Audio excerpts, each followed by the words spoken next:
কেউ যদি এই দুই নাম নিয়ে আল্লাহর কাছে দোয়া করে, আল্লাহ তাআলা সাথে সাথে তার দোয়া কবুল করে নিয়েছে। ইয়া হাইয়্যু ইয়া কাইয়্যুম আপনি অনেকবার বলবেন, একা একা চাদরটা মুড়ি দিয়ে মসজিদের কোনায় বৈশা দেখতেছেন সব মুসল্লিরা বের হয়ে গেছে, ঘরের কয়েকটা রুম আছে, একটা রুমে কেউ নাই, ওই জায়গায় বলবেন, স্ত্রী আরেক রুমে, সন্তানরা আরেক রুমে, আপনি একটু পেরেশানিতে আছেন, মেয়েটা 1.5 বছর 2 বছর হচ্ছে বিয়ে দিতে পারতেছেন না, হয়ে হচ্ছে না, ব্যবসায় বরকত হচ্ছে না, পেরেশান, কাউকে বলতে পারছেন না, একা একা চাদরটা মুড়ি দিয়ে লম্বা সময় বলেন ইয়া হাইয়্যু ইয়া কাইয়্যুম।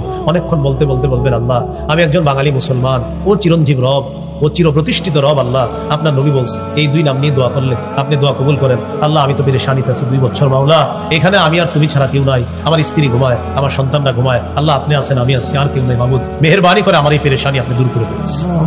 এইভাবে আপনি কয়দিন বলছেন?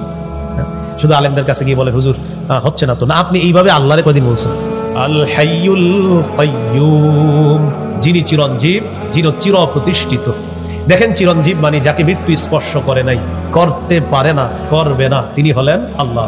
সূরা আর রহমানের 26-27 নম্বর আয়াতে আল্লাহ বলেন, কুল্লু মান আলাইহা ফানি ওয়া ইয়াবকা ওয়াজহু রাব্বিকা যুল জালালি ওয়াল ইকরাম।